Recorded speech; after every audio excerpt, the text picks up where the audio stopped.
Students, now I am going to deal with the final stanza of the poem The Heart of the Tree. Before discussing this stanza, let us have a quick revision.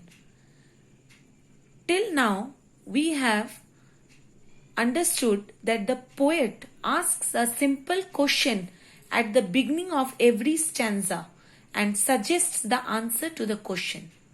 The poet, in a simple way, describes the importance of planting trees. Plants are our true friends. They provide us with cool breeze.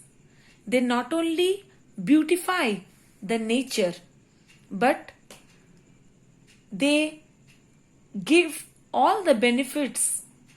They store the benefits, the materials, the nutrients for our future generations. So, by planting the trees, the upcoming generation will reap all the benefits of the trees that are being planted now.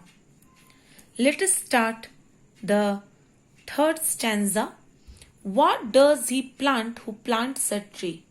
The poet asks the same question for the third time to create more interest in the readers. But in the final stanza, he becomes more philosophical. He plants in sap and leaf and wood. Underline this line.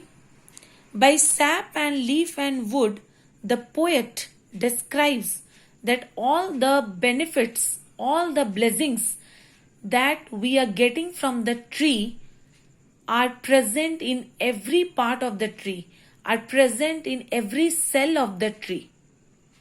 Now read this line. In love of home and loyalty, and far cast thought of civic good. In this line, we understand that the man who plants the tree with a sense of loyalty and responsibility towards his family, society, nation, and world at large. Underline and far cast thought of civic good. This line means foreseeing the well-being of the city or its citizen. Write the spelling FORE-SEEING. Foreseeing the well-being of the city or its citizens. His blessings on the neighborhood, who in the hollow of his hand holds all the growth of our land. Before discussing these lines, first you underline his. See, in this word his, H has been capitalized. We know that this use of capital H in his indicates God. So, the man who is planting a tree is a godly figure. He has been referred as a creator. The capitalization of his indicates that the man who plants a tree is all powerful and the destiny maker of a nation. So, by planting trees, the man showers his blessings on the neighborhood, who in the hollow of his hand, hollow means the empty space of his, in the empty space of his hand, the man holds all the growth of a nation. We learn about afforestation. The planter is blessing all the people in the world.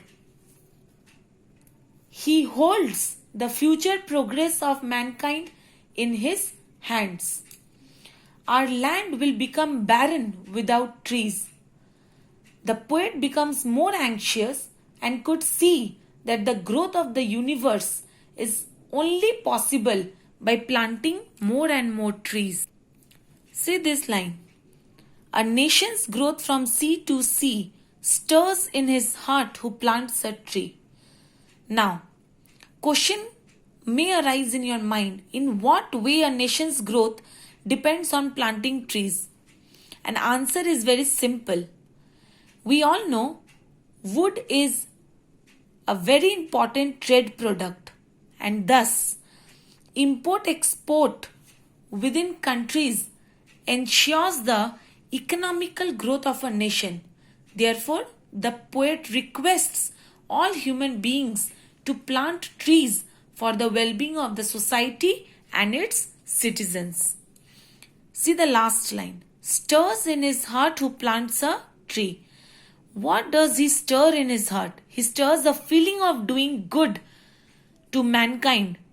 As a person who plants a tree initiates a host of good things for future generations. So, in this last and final stanza, we learn that the man who plants a tree helps the country in its progress.